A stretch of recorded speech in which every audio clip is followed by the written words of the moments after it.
Fala galera, beleza? Vocês também estão legais, tranquilos de boa? Então tá, ó. Galera, é o seguinte, hoje eu quero bater um papo com vocês, eu sei que acabou de passar o Enem, né?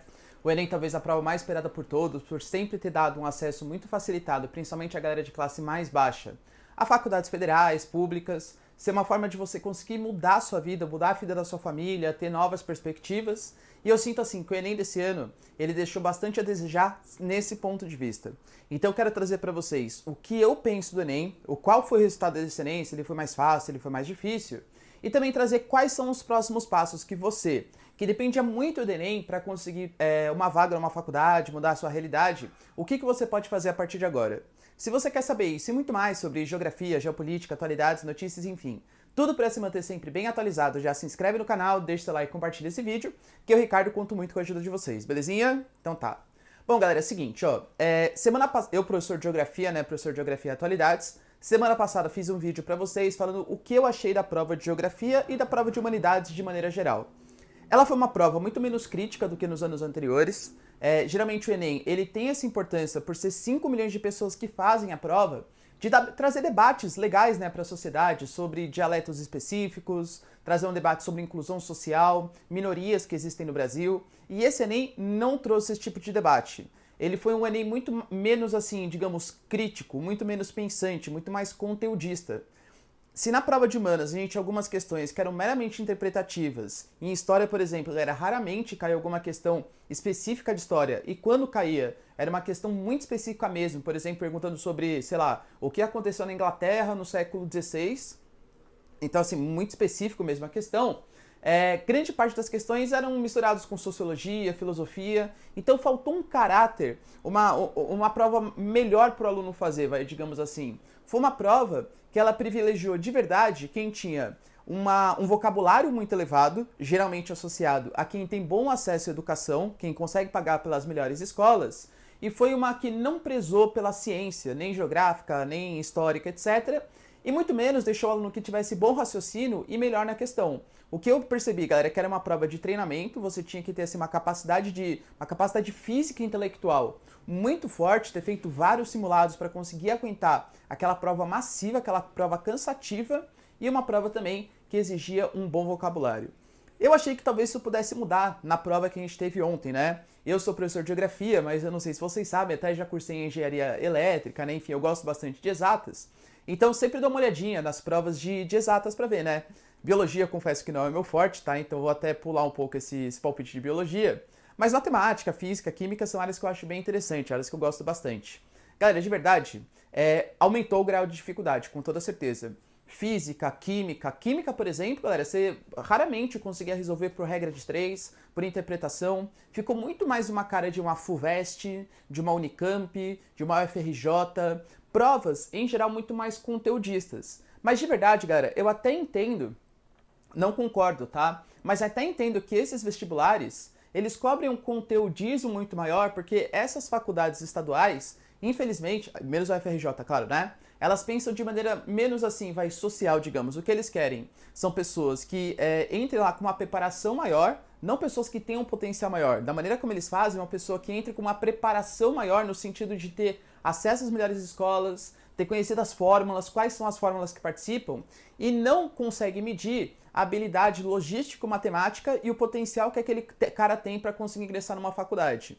Isso é uma característica das provas, dos vestibulares, geralmente estaduais. Até das faculdades privadas também, né? Você pega FEI, Mauá, Mackenzie e por aí vai.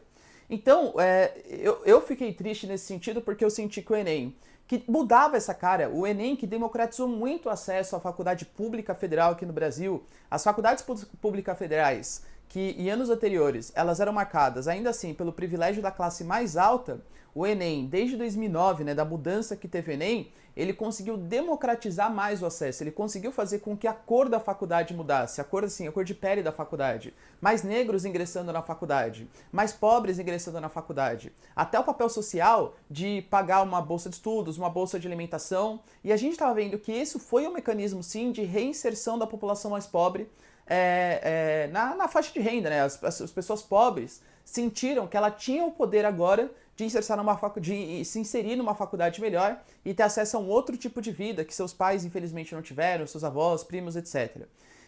Mas isso foi mudando, tá? Isso foi mudando também pela mudança dessa prova do Enem. A gente tem hoje um combate muito forte às faculdades federais, a gente percebe isso, tá? Falando que, na verdade, elas dão prejuízo, que elas têm que ser privatizadas, olha só o gasto que tem com isso. Aquela falácia, né? Nos Estados Unidos, na Europa, nossa, a galera nem gasta, o Estado nem gasta dinheiro, é tudo financiado com iniciativa privada, o que é uma falácia. Mais da metade da renda dessas faculdades que você conhece, de Harvard, na Europa, elas são sim financiadas pelo Estado, tá? Até fiz um vídeo falando sobre isso também. Mas a gente está querendo democratizar menos o acesso, digamos assim. A grande consequência desse Enem vai ser, para você, fala aqui com vários tipos de público, né, com toda certeza. Você que me acompanha e que estuda numa escola particular, por mais que você tenha sentido uma dificuldade maior nessa prova, galera, não se preocupe. Por quê? Porque por mais que para você esteja mais difícil, para os seus concorrentes, principalmente aqueles que não tiveram o mesmo acesso a fórmulas, conhecimentos do que você, estava ainda mais difícil. E como o vestibular é uma espécie de competição, né, uma espécie de disputa, infelizmente a gente encara dessa maneira, e o Enem está sendo encarado dessa maneira também, por mais que a sua nota possa vir a baixar, a nota do seu concorrente vai baixar mais ainda. Química, física, matemática, eram conhecimentos assim, geralmente você tinha 1/3 da prova fácil, 1/3 da prova média, 1/3 da prova difícil. Nesse ano não, galera, é muito mais difícil e muito mais dependente de fórmulas, cálculos complexos, enfim, muito menos interpretativo, o que dá menos chance para essa classe mais baixa. Então assim, galera, vou até colocar uma fala do ministro para vocês, ó, presta atenção no que o Weintraub falou. É isso aí, gente. Uma boa prova, muito sucesso, que vençam os melhores e até domingo. Vocês conseguem perceber algum problema na fala dele? E que vençam os melhores? É assim que o ministro da Educação tem que tratar a educação de um país? Como se um cara que consegue ter maior nota é porque ele é melhor do que o outro? Ele poderia falar que vençam, né, como se fosse uma competição, que vão melhor a galera que teve mais acesso à informação, a galera que teve melhor acesso ao conhecimento, que conseguiu pagar escolas caras, porque aqui no Brasil, claro que não é culpa do Bolsonaro, né, nem dele, mas aqui no Brasil as escolas mais baratas, as escolas públicas, em geral elas não conseguem acompanhar o rendimento das escolas mais altas.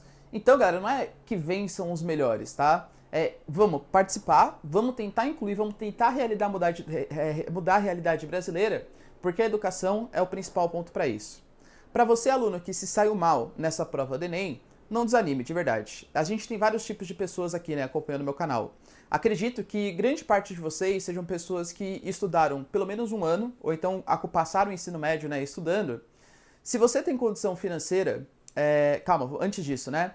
Não esqueça que tem outros vestibulares também, tá? Você pode passar, por exemplo, numa faculdade privada e conseguir bolsa, mesmo com desempenho no Enem não tão satisfatório, para entrar numa faculdade federal.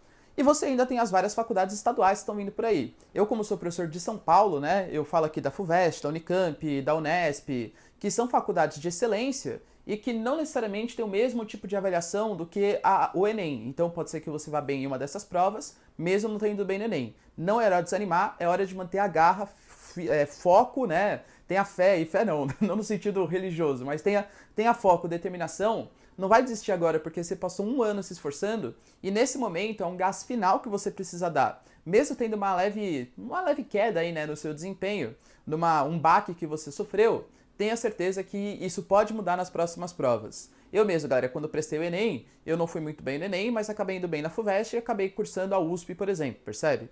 Então são coisas diferentes. Passei na Unicamp também, mesmo não tô indo bem no Enem. Isso porque foi engenharia elétrica, né, que é um curso mais difícil, mais concorrido. Então, não necessariamente, uma coisa tem a ver com a outra. Continue firme no seu projeto. Se você foi mal e o Enem era a única coisa que você dependia, eu dou um conselho aqui pra você. Claro, utilize esse resto de ano para você descansar. Comecinho do ano que vem também, tenta esquecer um pouco, desanuviar, foi um ano bastante difícil, mas ano que vem não desista. A educação, o acesso ao ensino superior, ainda é o principal mecanismo de transformação social que existe aqui no Brasil. Infelizmente, a gente percebe, né, que você que não teve acesso a estudo vai precisar cursar um cursinho online, um cursinho presencial que seja mais baratinho porque não tem acesso financeiro. E pode ter certeza que eu aqui no canal, eu também vou tentar fazer de tudo para facilitar a democratização do ensino para vocês. No meu canal, pro ano que vem, já deixo aqui claro para vocês, eu vou fornecer um curso de geografia gratuito, acesso gratuito aqui para vocês, para ajudar mesmo as pessoas que mais precisam. Vou continuar falando de geografia, atualidades, enfim, tudo que for necessário para vocês se manterem sempre bem atualizados, mas também tem esse projeto de inserir a educação em geografia, que é uma matéria super importante para a redação, para os vestibulares também, no seu cotidiano sem pagar nada. Belezinha? Tamo junto? Não desanima, galera. Promete pra mim que não vai desanimar? Então tá, hein? Então tá, galera. Se vocês curtiram o vídeo, ó, já deixa seu like, se inscreve no canal e até a próxima provinha, né? Até os próximos vestibulares. Essa semana vai rolar revisão da Unesp aqui no canal. Não deixa de se inscrever. E é isso aí. Beijos, abraços e tchau.